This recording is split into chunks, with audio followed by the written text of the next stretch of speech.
Hi friends, എല്ലാവർക്കും aim സ്റ്റഡീസിന്റെ പുതിയൊരു വീഡിയോയിലേക്ക് സ്വാഗതം. കേട്ടിട്ട് എന്ന് പറയുന്നത് നമ്മളെ സംബന്ധിച്ചിടത്തോളം വലിയ ഒരു ടാസ്ക് ആയി തന്നെ കാണുന്നവരാണ് പലരും, അല്ലേ? എന്നാൽ കറക്റ്റ് സിലബസ് ബേസ് ചെയ്തുകൊണ്ട് പഠിക്കുകയും കറക്റ്റ് മാർക്ക് ഡിസ്ട്രിബ്യൂഷൻ മനസ്സിലാക്കുകയും ചെയ്തു കഴിഞ്ഞാൽ കേട്ടിട്ട് എന്ന് പറയുന്നത് നമുക്ക് ഈസി ആയി നേടിയെടുക്കാൻ കഴിയുന്ന ഒന്നാണ്. നെഗറ്റീവ് മാർക്കിംഗ് ഇല്ലാത്തത് കൊണ്ട് തന്നെ നമ്മൾക്ക് അറിയാവുന്ന ചോദ്യങ്ങൾക്കെല്ലാം ധൈര്യത്തോടു കൂടെ തന്നെ നമുക്ക് ഉത്തരങ്ങൾ എഴുതാം. ഒരു 50% കോൺഫിഡൻസ് ഉള്ള കാര്യങ്ങൾ എഴുതാനും നമുക്ക് അതിൽ സാധിക്കുന്നത് തന്നെയാണ്, അല്ലേ? അപ്പോൾ ഈ പറയുന്ന നല്ലൊരു മാർക്കോട് കൂടെ, അല്ലെങ്കിൽ എങ്ങനെയാണ് ഈ നല്ലൊരു മാർക്ക് എന്ന് ഞാൻ പറയുന്നത്, നമുക്കൊരു 82 മാർക്ക് ഉണ്ടെങ്കിൽ OBC ഉള്ളവർക്കും ജനറൽ വിഭാഗത്തിലുള്ളവർക്ക് 90 മാർക്കും സ്കോർ ചെയ്ത് കഴിഞ്ഞാൽ നേടിയെടുക്കാവുന്ന ഒരു പരീക്ഷയാണ് കേട്ടറ്റ്.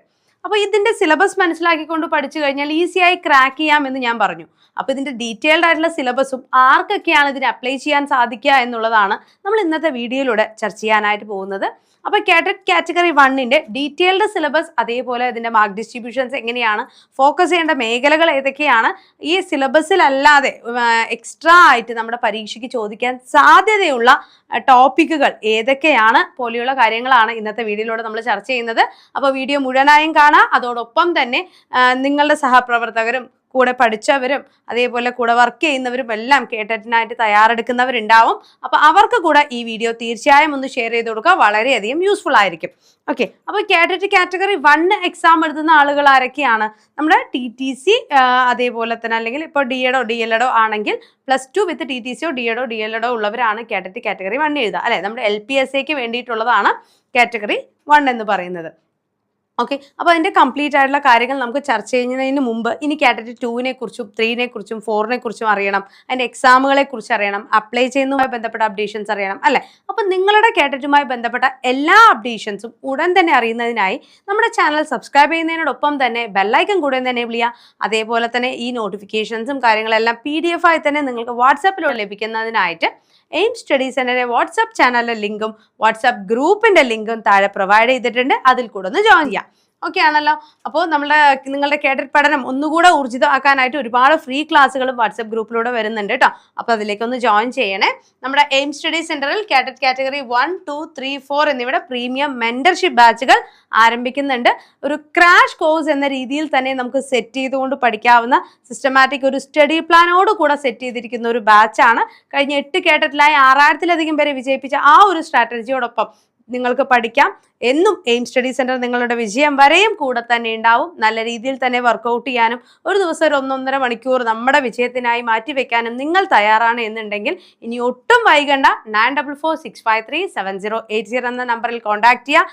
നമ്മുടെ കേഡറ്റ് പഠനം ഇന്ന് തന്നെ ആരംഭിക്കുക. ഓക്കെ അല്ലേ? അപ്പോൾ നമ്മുടെ സിലബസിലേക്ക് പോവാം, അല്ലേ?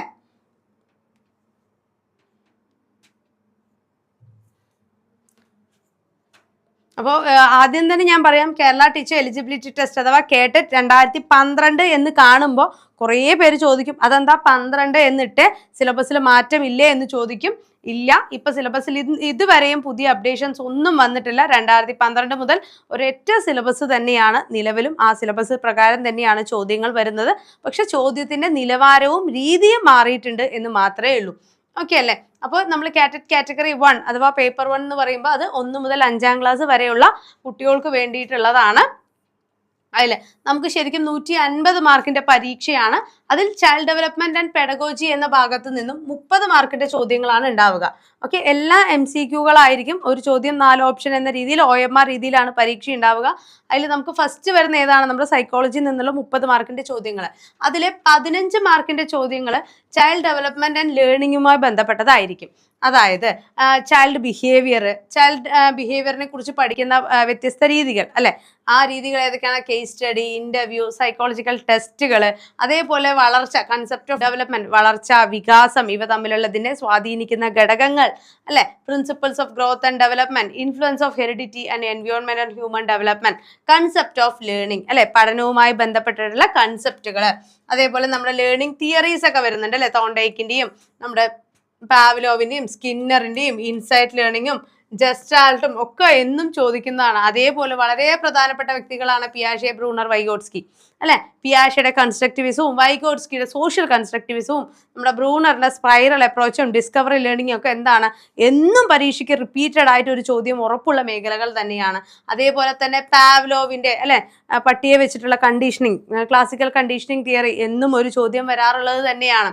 Then relation between development and learning, learner readiness to maturation. അതേപോലെ നമ്മുടെ പിയാഷെ, കോൾബർഗ്, വൈഗോട്സ്കി എന്നിവർ construct and critical perspectives, concept of A child centred and progressive education. അതേപോലെ കുട്ടികൾക്ക് പഠനം കുറച്ചുകൂടെ രസകരമായി നമുക്ക് അവരിലേക്ക് എത്തിക്കുന്നതിന് വേണ്ടിയുള്ള ഡിഫറെന്റ് ആക്ടിവിറ്റീസുമായി ബന്ധപ്പെട്ടിട്ടുള്ള ചോദ്യങ്ങൾ. ദെൻ ഭാഷയും ചിന്തയും, ലാംഗ്വേജ് ആൻഡ് തോട്ട്, ഭാഷയും ചിന്തയും, അതിലാണ് ഈ ഗൂഗ്ലിംഗ്, ബബ്ലിംഗ് പോലെയുള്ള ടെലിഗ്രാഫിക് സ്പീച്ച് പോലെയുള്ള ടേംസുമായി ബന്ധപ്പെട്ട ഒരു ചോദ്യം എന്നും ചോദിക്കാറുള്ളത് തന്നെയാണ്. അതിൽ നോം ചോംസ്കിയുടെ നമ്മുടെ എന്താണ് ലാഡ്, ലാംഗ്വേജ് അക്വിസിഷൻ ഡിവൈസ് അല്ലെ, ഭാഷാർജന സംവിധാനം ജന്മനാ ഒരു കുട്ടിയിൽ ഉണ്ടായിരിക്കുന്നതാണ് എന്ന് പറഞ്ഞുള്ള ആ തിയറി, അതൊക്കെ എന്നും നമ്മളെ കാറ്റഗറി പരീക്ഷയ്ക്ക് ചോദിക്കുന്ന ചോദ്യം തന്നെയാണ് അല്ലെ. The gender as a social construct, gender role, gender bias and educational practice. അപ്പൊ gender as a social construct എന്ന് പറയുമ്പോൾ ജെൻഡർ ബയാസ് വരുന്നുണ്ട്, ജെൻഡർ ഡിസ്ക്രിമിനേഷൻ വരുന്നുണ്ട്, അതേപോലെ ജെൻഡർ റോളുകൾ വരുന്നുണ്ട് അല്ലെ. അപ്പോൾ അതായത് സ്ത്രീ, പുരുഷൻ, അല്ലെങ്കിൽ നമ്മളിപ്പോൾ ഒരു ബ്ലൂ കളർ ആണെങ്കിൽ അത് ബോയ്സിന്, റോസ്, പിങ്ക് കളർ ഗേൾസിന് എന്ന് പറഞ്ഞിട്ടുള്ള വേർതിരിവ് ഏത് തരം ബയാസിൽ ഉൾപ്പെടുന്നു, അങ്ങനെയുള്ള ചോദ്യങ്ങളൊക്കെ വരുന്നുണ്ട്. Okay, then individual differences among learners, understanding different based on the diversity of language, caste, gender and community, distinction between assessment of learning and assessment for learning. അതായത് അസസ്മെന്റ് ഓഫ് ലേണിംഗും അസസ്മെന്റ് ഫോർ ലേണിംഗും ഒരു ചോദ്യം ഉറപ്പുള്ള മേഖല തന്നെയാണ്. Then നമ്മുടെ CCE, continuous and comprehensive ഇവാലുവേഷനുമായി ബന്ധപ്പെട്ട ചോദ്യം, achievement test, grading, ഏത് തരം ഗ്രേഡിംഗ് ആണ് എന്ന് പറഞ്ഞിട്ട് നോൺ റെഫറൻസ് ടെസ്റ്റുമായി ബന്ധപ്പെട്ട ഒരു ചോദ്യം നമുക്ക് അവിടെ നിന്ന് പ്രതീക്ഷിക്കാം. അതേപോലെ തന്നെ പേഴ്സണാലിറ്റി ഡെവലപ്മെന്റൽ കൺസെപ്റ്റ് അല്ലെ, വ്യക്തിത്വം, അതേപോലെ വ്യക്തിത്വത്തിൽ തന്നെ വരുന്ന ഒരു നമ്മുടെ സബ് ടോപ്പിക് എന്ന് പറയാൻ സാധിക്കുന്നതാണ് അഡ്ജസ്റ്റ്മെന്റ് മെക്കാനിസം അല്ലെ, സബ്മിലേഷൻ എന്നുള്ളത് വരാറുണ്ട് അല്ലെ. അതേപോലെ തന്നെ നമുക്ക് റിഗ്രഷൻ, റിപ്രഷൻ എന്നൊക്കെ പറഞ്ഞിട്ട്, ഉദ്ദീപനം എന്നൊക്കെ പറഞ്ഞ് നമുക്ക് എന്താണ് ചോദിക്കാറുള്ളത് തന്നെയാണ് അല്ലെ. അപ്പൊ പശ്ചാത്ഗമനം എന്നൊക്കെയാണ് മലയാളം ടേംസ് വരുന്നത്. അപ്പൊ ഈ ഭാഗങ്ങളൊക്കെ എന്താണ് ഓരോ മാർക്ക് നമുക്ക് എന്നും ചോദിക്കുന്ന മേഖലകൾ തന്നെയാണ്. അപ്പൊ ഇതൊക്കെയാണ് നമ്മൾ എന്ത് ചെയ്യേണ്ടത്, ഫോക്കസ് ചെയ്യേണ്ടത്. അപ്പൊ ഈ ഒരു നമ്മൾ സിലബസ് മാത്രമല്ല, അതിൽ എങ്ങനെയൊക്കെയാണ് ചോദ്യങ്ങൾ ഇതിനു മുമ്പ് വന്നിട്ടുള്ളത് എന്നുകൂടെ ഞാൻ ഒപ്പം ഒന്ന് കൂട്ടിച്ചേർത്ത് പറയുന്നുണ്ട്. ഓക്കെ, അപ്പൊ നിങ്ങൾക്ക് അത് പ്രിപ്പറേഷൻ വളരെയധികം ഹെൽപ്ഫുൾ ആയിരിക്കും. അപ്പൊ ഈ ഫോക്കസ് ഏരിയകളെല്ലാം തന്നെ നമ്മൾ കവറപ്പ് ചെയ്തെടുത്ത് അതിനൊക്കെ പ്രത്യേകം ശ്രദ്ധ കൊടുത്തുകൊണ്ട് തന്നെയാണ് നമ്മുടെ എയിം സ്റ്റഡി സെന്ററിൽ കേഡറ്റിന്റെ സൈക്കോളജിയുടെ പാർട്ട് നമ്മൾ കവറപ്പ് ചെയ്തെടുക്കുന്നത് കേട്ടോ. അപ്പോൾ ഉള്ള സമയം കൃത്യമായി വിനിയോഗിച്ചുകൊണ്ട് പഠിക്കാനായിട്ട് നിങ്ങൾ റെഡിയാണ് എന്നുണ്ടെങ്കിൽ 100% നിങ്ങൾ ആ ഒരു നമ്മുടെ ഈ ഒരു സ്ട്രാറ്റജിയുമായിട്ട് അഡാപ്റ്റബിൾ ആയിരിക്കും. തീർച്ചയായും നിങ്ങൾക്ക് കേഡറ്റ് ക്വാളിഫൈ ചെയ്തെടുക്കാൻ സാധിക്കും എയിം സ്റ്റഡി സെന്ററിലൂടെ. അത് പ്രൂവ് ചെയ്ത റിസൾട്ടാണ്. കഴിഞ്ഞ 8 കേഡറ്റിലായിട്ട് 6000-ലും പേര് വിജയിച്ചിട്ടുണ്ടെങ്കിൽ അത് ഈ ഒരു സ്ട്രാറ്റജിയുടെ ബെനിഫിറ്റും നമ്മുടെ കുട്ടികളുടെ ഹാർഡ് വർക്കും തന്നെയാണ് കേട്ടോ. അപ്പോൾ നമുക്ക് ഇനി വരുന്ന മേഖലകൾ എന്ന് പറയുന്നത് കൺസെപ്റ്റ് ഓഫ് ഇൻക്ലൂസീവ് എഡ്യൂക്കേഷൻ വളരെ വളരെ വളരെ പ്രധാനപ്പെട്ടതാണ്. കാരണം ചെറിയൊരു ടോപ്പിക്കല്ലേ എന്ന് നമുക്ക് തോന്നുമെങ്കിലും 5 മാർക്കിന്റെ ചോദ്യങ്ങൾ അവിടെ നിന്ന് വരാം. അതിൽ നിന്നും ഉൾച്ചേർന്ന വിദ്യാഭ്യാസം, നമ്മുടെ അതേപോലെ നിയമം, കൺസെപ്റ്റ് ഓഫ് ലേണിംഗ് ഡിസബിലിറ്റി എന്ന് പറയുന്നുണ്ട്, concept of children with special needs, അതാണ് ഉൾച്ചേർന്ന വിദ്യാഭ്യാസം അഥവാ ഇൻക്ലൂസീവ് എഡ്യൂക്കേഷൻ. അപ്പോൾ ഇതുമായി ബന്ധപ്പെട്ടത്, പിന്നെ ലേണിംഗ് ഡിസബിലിറ്റീസ് എന്നും ചോദിക്കുന്ന ഒരു ചോദ്യമാണ്. അപ്പോൾ നമുക്കൊരു 4 എണ്ണം പഠിച്ചു വെച്ചാൽ, അതായത് ഡിസ്ഗ്രാഫിയ, ഡിസ്കാൽക്കുലിയ, ഡിസ്ഗ്രാഫിയ മീൻസ് എഴുതാനുള്ളത്, കാൽക്കുലിയ മാത്തമാറ്റിക്കലായിട്ട്, ഡിസ്ലെക്സിയ വായിക്കാനും ഭാഷാ വൈകല്യം, ഡിസ്പ്രാക്സിയ, അങ്ങനെ ഈ 4 കൺസെപ്റ്റ് എന്താണെന്ന് മനസ്സിലാക്കിയാൽ തന്നെ അവിടെ ഒരു മാർക്ക് ഉറപ്പിച്ചു നമുക്ക്. ദെൻ ലേണിംഗ് ഡിസബിലിറ്റീസ് എന്ന് പറയുന്നത് അതാണ്, സാധാരണ അത് തന്നെയാണ് ചോദിക്കാറുള്ളതും. തന്നെ ഇവരുമായി ബന്ധപ്പെട്ട നിയമങ്ങൾ അല്ലെ, നിയമങ്ങൾ, PWD act, revised PWD act, അതിൽ നിന്നൊക്കെ ചോദ്യങ്ങൾ എന്താണെങ്കിലും വരും. ദെൻ ലേണിംഗ് ആൻഡ് പെഡഗോജി എന്ന് പറയുന്ന മേഖലയിൽ നിന്നാണ് അടുത്ത 10 മാർക്കിന്റെ ചോദ്യങ്ങൾ നമുക്ക് വരുന്നത്. അതിൽ different factors influence in learning and achievements എന്നുള്ളതും, basic progress of teaching and learning എന്നുള്ളത്, children strategy of learning, then problem solver and scientific investigator, ഇതൊക്കെ പെഡഗോജിക്കൽ ക്വസ്റ്റ്യൻസ് ആണ്. ഇങ്ങനെയുള്ള സാഹചര്യം വരുമ്പോൾ എങ്ങനെയായിരിക്കണം എന്നുള്ളത്, അതേപോലെ തന്നെ കുട്ടിയുടെ ആ ഒരു എന്തെങ്കിലും ഒരു സ്കില്ല് തന്നിട്ട് അത് ഡെവലപ്പ് ചെയ്യാനായിട്ട് നൽകാൻ കഴിയുന്ന ഏറ്റവും ഉചിതമായ പ്രോസസ്സ് ഏതാണ്, ഇപ്പോൾ ഫീൽഡ് ട്രിപ്പ് പോലെ, ഗാർഡനിങ് പോലെ, അങ്ങനെ കുറേ ഓപ്ഷൻസ് ആയിരിക്കും നമുക്ക് ഉണ്ടാവുക. ഓക്കെ, അതൊക്കെ നമുക്കൊന്ന് ലോജിക്കലി തിങ്ക് ചെയ്താൽ ഉത്തരത്തിലേക്ക് എത്താൻ കഴിയുന്ന തരത്തിലുള്ള ചോദ്യങ്ങളാണ് ഈ മേഖലകളിൽ നിന്നും സാധാരണ വരാറ്. ഒരു 3 ചോദ്യങ്ങളൊക്കെ ഇതിൽ നിന്നും നമുക്ക് അങ്ങനെ ലോജിക്കലി തിങ്ക് ചെയ്താൽ ഉത്തരത്തിലേക്ക് എത്താൻ കഴിയുന്ന രീതിയിൽ വരാറുണ്ട്. ദെൻ നമുക്ക് വരുന്നതിൽ understanding children's errors and significant steps, cognition and ഇമോഷനിൽ നമുക്ക് എന്നും ബ്രിഡ്ജസിന്റെ ചാർട്ട് നമുക്ക് ചോദിക്കാറുണ്ട്. അതേപോലെ തിങ്കിങ്, റീസണിങ് ആൻഡ് പ്രോബ്ലം സോൾവിങ്ങുമായി ബന്ധപ്പെട്ട ചോദ്യം ചോദിക്കാറുണ്ട്. ദെൻ പേഴ്സണൽ ആൻഡ് എൻവയോൺമെന്റൽ ഫാക്ടേഴ്സ്, ഹെറിഡിറ്ററി, എൻവയോൺമെന്റ് ഒക്കെ ഒരു കുട്ടിയുടെ ഡെവലപ്മെന്റിനെ എത്രത്തോളം എങ്ങനെയൊക്കെയാണ് ഇൻഫ്ലുവൻസ് ചെയ്യുന്നത് പോലെയുള്ള കാര്യങ്ങളും നമുക്ക് വരുന്നുണ്ട്. അങ്ങനെയാണ് സൈക്കോളജിയുടെ ഭാഗത്ത് നിന്ന് നമുക്ക് 30 മാർക്കിന്റെ ചോദ്യങ്ങൾ വരുന്നത്. ഓക്കെ, ഇനി സൈക്കോളജി കഴിഞ്ഞ് നമുക്ക് പിന്നെ വരുന്നത് ഏതാണ്? നമുക്ക് നമ്മുടെ മലയാളമാണ് അല്ലെ. നമ്മുടെ മലയാളത്തിൽ നിന്നും നിങ്ങൾക്കൊരു കോംപ്രിഹെൻഷൻ ഉണ്ടാവും.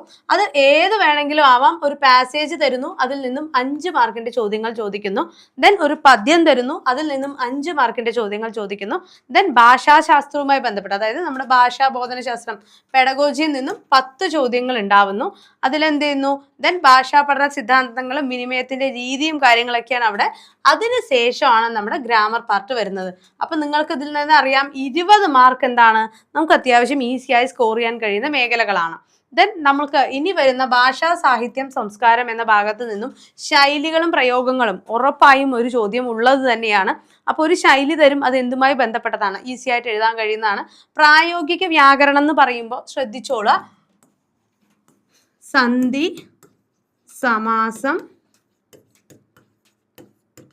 വിഭക്തി എന്നും ഒരു റിപ്പീറ്റഡ് ചോദ്യം വരുന്നത് തന്നെയാണ്. പിന്നെ എന്താണ്? പദശുദ്ധി ട്ടോ, പദശുദ്ധി. ഇത്രയും കാര്യങ്ങൾ എന്നും റിപ്പീറ്റഡ് ആയിട്ട് വരുന്നതാണ്. അപ്പൊ 100% ഉറപ്പുള്ള ചോദ്യങ്ങളാണത്. ദെൻ ഒരു പഴഞ്ചൊല്ല്, സാഹിത്യ രൂപങ്ങൾ, താളബോധം. താളബോധം മീൻസ് സമാന താളം, ഇതിന് സമാനമായ താളം വരുന്നത് ഏത് എന്ന്. അപ്പൊ നമ്മളതൊന്ന് പാടി നോക്കിയിട്ട് വേണം എന്ത് ചെയ്യാൻ, അതിന് ഉത്തരം നൽകാനായിട്ട്.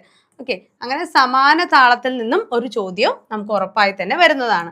ഇനി അതിന്റെ ഭാഗം കഴിഞ്ഞു കഴിഞ്ഞാൽ നമുക്ക് ഇനിയിപ്പോൾ അതിന് പകരം മലയാളത്തിന് പകരം തമിഴ് എടുക്കുന്ന കുട്ടികളുണ്ടെങ്കിൽ അവർക്കും ഇതേപോലെ ഒരു കോംപ്രിഹെൻഷൻ, ഒരു പോയം, ദെൻ കുറച്ച് പെഡഗോജി, പിന്നെ കുറച്ച് നമ്മുടെ ലിറ്ററേച്ചർ പാർട്ട്. കന്നഡയാണെങ്കിലും അതേപോലെ തന്നെയാണ് വരുന്നത്. ദെൻ അടുത്ത് നമ്മൾ ഇംഗ്ലീഷാണ് നമ്മൾ ചൂസ് ചെയ്യുന്നത്, ലാംഗ്വേജ് 2 ആയിട്ട് ഇംഗ്ലീഷ് ചൂസ് ചെയ്യുന്നെങ്കിലും ഇതേപോലെ ഒരു 15 മാർക്ക് നമുക്ക് കോംപ്രിഹെൻഷനും ബാക്കി 15 മാർക്ക് നമ്മുടെ article, concord, questioning, yes or no questions, what, why, when, WH questions, question tags, tense and time, phrasal verb, pronouns, auxiliaries, preposition, determiners, gerunds, linkers. ഇത്രയും ഭാഗത്തു നിന്നാണ് വരിക. അതേപോലെ പ്രിഫിക്സ്, സഫിക്സ്, ആന്റോണിംസ്, സിനോണിംസ് പോലെയുള്ള vocabulary റീജിയണിൽ നിന്നുള്ള ചോദ്യങ്ങളും നമ്മൾക്ക് ഒരു 5 മാർക്കിന്റെ അടുത്ത് വരാറുണ്ട്. ദെൻ അതിന്റെ നമ്മുടെ ലാംഗ്വേജ് പെഡഗോജിയിൽ നിന്നും 15 മാർക്കിന്റെ ചോദ്യങ്ങൾ. ആ രീതിയിലാണ് നമുക്ക് ഉണ്ടാവുക.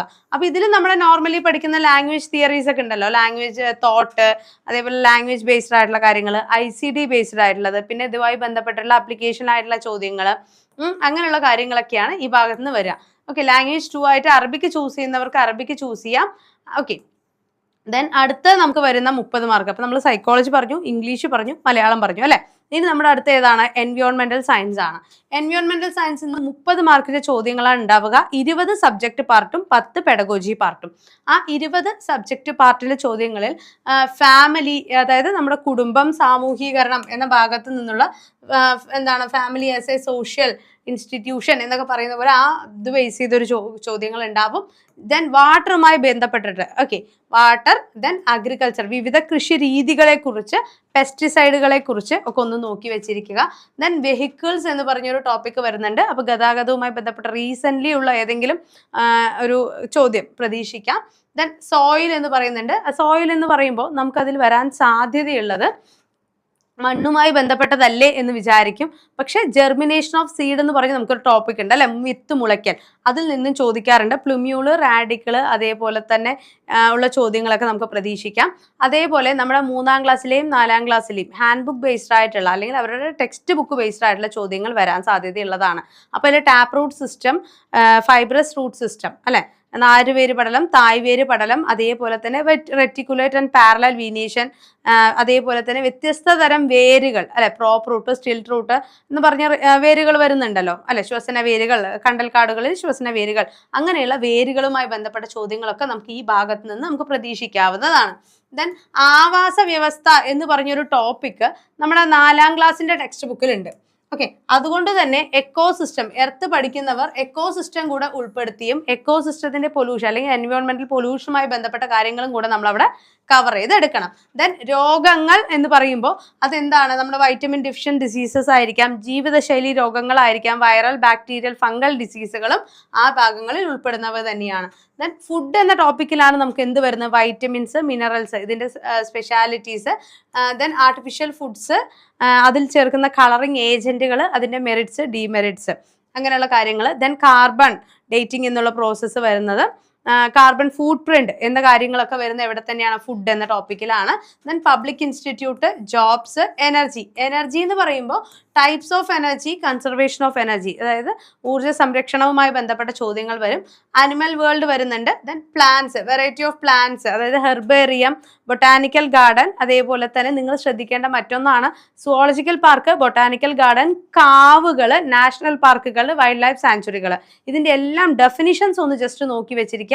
പറ്റുകയാണെങ്കിൽ 1-2 എക്സാമ്പിളുകൾ കൂടി, കാരണം നീലഗിരി ബയോ റിസർവ്, അപ്പോൾ അത് ബയോ റിസർവിൽ ഉൾപ്പെടുന്നതാണ് അല്ലെ. അതേപോലെ പറമ്പിക്കുളം ടൈഗർ റിസർവ്, അപ്പോൾ ടൈഗർ റിസർവ് ആണ്, അതൊരു വൈൽഡ് ലൈഫ് സാങ്ച്വറി.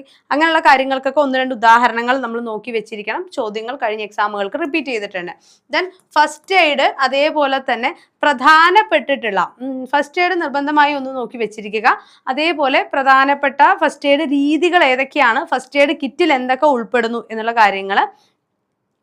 അതേപോലെ തന്നെ നമുക്ക് സോളാർ സിസ്റ്റവുമായി ബന്ധപ്പെട്ട ചോദ്യങ്ങൾ, അപ്പോൾ റീസെൻ്റ്ലി വിക്ഷേപിച്ചിട്ടുള്ള വാഹനങ്ങൾ അല്ലെ, ബഹിരാകാശ വാഹനങ്ങളുടെ പേരുകൾ, അതേപോലെയുള്ളതൊക്കെ നോക്കി വെച്ചിരിക്കുക. അതേപോലെ നമ്മളുടെ പ്രധാനപ്പെട്ട നമ്പറുകളുണ്ട് അല്ലെ, ഹെൽപ്പ് ലൈൻ നമ്പേഴ്സ്. അപ്പോൾ കഴിഞ്ഞ എക്സാമുകളിൽ എന്താണ്, ആംബുലൻസ്, ഫയർഫോഴ്സ് പോലെയുള്ള ഹെൽപ്പ് ലൈൻ നമ്പേഴ്സുകൾ ചോദിച്ചിട്ടുണ്ട്. അപ്പോൾ അതൊന്ന് മനസ്സിലാക്കി വെച്ചിരിക്കണം. ദെൻ നമ്മുടെ 4ാം ക്ലാസ്സിൻ്റെ ടെക്സ്റ്റ് ബുക്കിൽ കലാരൂപങ്ങളുമായി ബന്ധപ്പെട്ട പോർഷൻസും ഗാന്ധിജിയുമായി ബന്ധപ്പെട്ട പോർഷൻസും പുതിയ ടെക്സ്റ്റ് ബുക്കിൽ ഉൾപ്പെടുത്തിയത് കൊണ്ട് തന്നെ ഈ 2 മേഖലകളിൽ നിന്നും ഒരു ചോദ്യം നമ്മൾക്ക് പ്രതീക്ഷിക്കാവുന്നത് തന്നെയാണ്. അപ്പോൾ കഴിഞ്ഞ എക്സാമുകളിൽ എന്ത് ചെയ്തിട്ടുണ്ട്, ഗാന്ധിജിയുമായി ബന്ധപ്പെട്ട ഒരു ചോദ്യം ഉണ്ടായിരുന്നു. അപ്പോൾ ഗാന്ധിജിയൻ ഒരുപാട് അങ്ങോട്ട് കടന്ന് ഡീറ്റെയിൽഡ് ആയിട്ട് സോഷ്യൽ സയൻസുകാർ പഠിക്കുന്ന അത്രയും ഡെപ്തിൽ പഠിക്കണം എന്നല്ല, എങ്കിലും നമ്മൾ ആ ടെക്സ്റ്റ് ബുക്കിലെ ബേസിക് കൺസെപ്റ്റുകളെങ്കിലും അറിഞ്ഞു വെച്ചിരിക്കണം. 1-2 മാർക്കിന്റെ ചോദ്യങ്ങൾ അവിടെ നിന്ന് നമ്മൾക്ക് ഉറപ്പായും പ്രതീക്ഷിക്കാവുന്നതാണ്. ദെൻ സോളാർ സിസ്റ്റം പറഞ്ഞു. ദെൻ എയർ, അതേപോലെ തന്നെ ലൈറ്റ്. ലൈറ്റ് എന്ന് പറയുമ്പോൾ പ്രകാശവുമായി ബന്ധപ്പെട്ട പ്രതിഭാസങ്ങളും പഠിച്ചു വെച്ചിരിക്കുക. പ്രകാശവുമായി ബന്ധപ്പെട്ട പ്രതിഭാസങ്ങൾ എന്ന് പറയുമ്പോൾ ഏതൊക്കെയാണ് നമ്മൾ ഉൾപ്പെടുന്നത്? 1 ഗ്രഹണം. ഓക്കെ, ഇതിലങ്ങനെ സീരിയസ് ആയിട്ട് നമുക്ക് ഒരുപാട് കൊടുത്തിട്ടില്ല കേട്ടോ, അതുകൊണ്ടാണ് ഞാൻ ഇത് ജസ്റ്റ് എടുത്ത് പറഞ്ഞു തരുന്നത്. 1 ഗ്രഹണം, ട്രാൻസ്പാരന്റ്, അതായത് അധാര്യവസ്തു, സുതാര്യവസ്തു, അർദ്ധധാര്യവസ്തു എന്ന കൺസെപ്റ്റ് അവിടെ പഠിച്ചിരിക്കണം.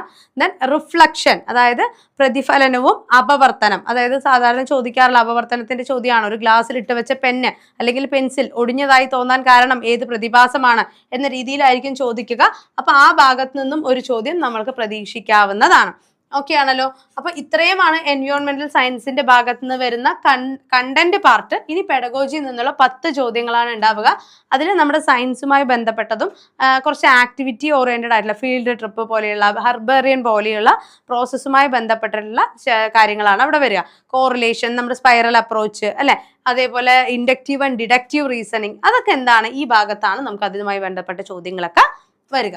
ഓക്കെ, അപ്പൊ ഇത് ഈ പറയുന്ന കാര്യങ്ങളെല്ലാം തന്നെ ഡിഫറെന്റ് പ്രോസസ് സ്കില്ലുകൾ ഏതൊക്കെയാണ്, ക്യാരക്ടറിസ്റ്റിക്സ് ഓഫ് സയൻസ് ടീച്ചിങ് ഏതൊക്കെയാണ്, അതേപോലെ മൈക്രോ ടീച്ചിങ് അല്ലെ, അതിന്റെ ഇമ്പോർട്ടൻസ് എന്താണ്, evaluation strategy, guidance, grading, then project, seminar, debate, then വളരെ ഇമ്പോർട്ടൻ്റ് ആണ് ആക്ഷൻ റിസർച്ച്, ഒരു ചോദ്യം ഉറപ്പുള്ള മേഖലയാണ്. പിന്നെ ഇവാലുവേഷൻ സിസ്റ്റത്തിൽ കണ്ടിന്യൂസ് ആൻഡ് കോംപ്രിഹെൻസീവ് ഇവാലുവേഷന്റെ ഇമ്പോർട്ടൻസ് എത്രത്തോളം ഉണ്ട്, ഇത്രയും കാര്യങ്ങൾ നമ്മളവിടെ പഠിച്ചിരിക്കണം. ദെൻ മാത്തമാറ്റിക്സ് എന്ന് പറയുമ്പോൾ നമുക്ക് ഏതാണ്, മാത്സ് ടോട്ടൽ 30 മാർക്കാണ് അല്ലെ, അതിൽ നിന്നും നമ്മൾക്ക് 20 മാർക്കിന്റെ കണ്ടന്റ് ഭാഗത്തു നിന്നുള്ള ചോദ്യങ്ങൾ. ഓക്കെ, 20 മാർക്കിന് കണ്ടന്റ് ഭാഗവും 10 മാർക്ക് പെഡഗോജിയും ആണ് വരുന്നത്.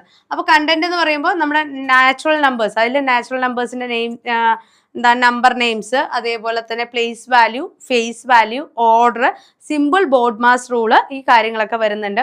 പിന്നെ ഒരു സ്ക്വയറിൽ ഒരു ചെസ് ബോർഡിൽ എത്ര സ്ക്വയേഴ്സ് ഉണ്ട്, അല്ലെങ്കിൽ ഒരു പിക്ചർ തന്നിട്ട് അതിൽ എത്ര സ്ക്വയറുകൾ വരുന്നുണ്ട് എന്ന് സീരീസ് ആയിട്ട് എഴുതാൻ, അങ്ങനെയുള്ള ചോദ്യങ്ങളൊക്കെ വരാം. ദെൻ ഫ്രാക്ഷൻസ്, ഭിന്നസംഖ്യകളുമായി ബന്ധപ്പെട്ട ചോദ്യങ്ങൾ നമുക്ക് അവിടെ വരാം. നമ്മുടെ ഡെസിമൽസ്, അതായത് എന്താണ് ദശാംശ സംഖ്യകൾ അല്ലെ, ഡെസിമൽസുമായി ബന്ധപ്പെട്ട ചോദ്യങ്ങൾ, ബേസിക് ഓപ്പറേഷൻസ്, ദെൻ വെയിറ്റുമായി ബന്ധപ്പെട്ടുള്ള കൺസെപ്റ്റ്, അതായത് ഒരു ടണ്ണ്, ഒരു ക്വിന്റൽ, അങ്ങനെയുള്ള ചോദ്യങ്ങളൊക്കെ അവിടെ പ്രതീക്ഷിക്കാം. ദെൻ ജോമെട്രിയുടെ ഭാഗത്ത് നിന്നും perimeter, area of the rectangle, patterns of geometrical figures, ആ ചോദ്യങ്ങളൊക്കെ വരുന്നുണ്ട്. Okay, basic operations of problem സോൾവിങ്ങും വരുന്നുണ്ട്. ദെൻ പെഡഗോജിക്കൽ റീജിയണിൽ നിന്നും നമുക്ക് 20 മാർക്കിന്റെ ചോദ്യങ്ങൾ. പെഡഗോജിക്കൽ റീജിയൻസ് എന്ന് പറയുമ്പോൾ നിങ്ങൾക്ക് അറിയാം, place of mathematics in curriculum.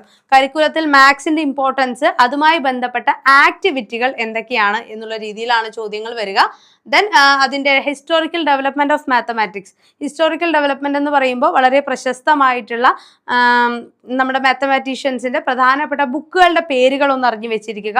അതേപോലെ മാത്സ് പഠിപ്പിക്കാനായിട്ട് ഇപ്പോൾ നമ്മുടെ ഉബുണ്ടു സോഫ്റ്റ്വെയറിൽ അവൈലബിൾ ആയിട്ടുള്ള ചില ആപ്ലിക്കേഷൻസ് ഉണ്ട് അല്ലെ, ജിയോജിബ്രയൊക്കെ പോലെയുള്ള ആപ്ലിക്കേഷൻസ് വരുന്നുണ്ട്. അപ്പൊ അത് പേരുകളൊന്ന് മനസ്സിലാക്കി വെച്ചിരിക്കുക, ചോദ്യങ്ങൾ വരുന്നുണ്ട്.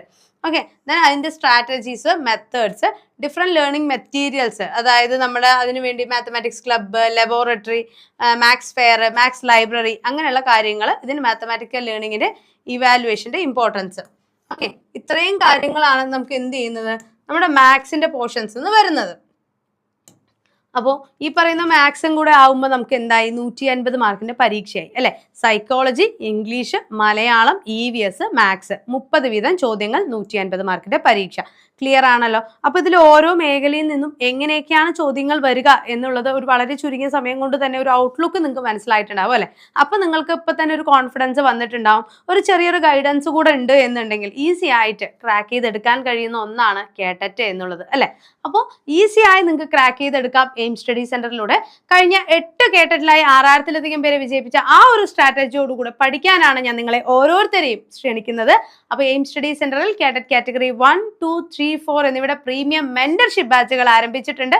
നമുക്കൊരു ടൈം ടേബിൾ ഒക്കെ ഇട്ട് വീക്ക്ലി റിവൈസ് ഒക്കെ ചെയ്ത് മോഡൽ എക്സാംസ് ഒക്കെ വർക്ക്ഔട്ട് ചെയ്ത് നല്ല രീതിയിൽ തന്നെ പഠിക്കാം. ഉള്ള സമയം പ്രൊഡക്റ്റീവായി യൂസ് ചെയ്യാം. ഈ ഒരു ചാൻസിൽ തന്നെ കേട്ടറ്റ് ക്വാളിഫൈ ചെയ്തെടുക്കാം.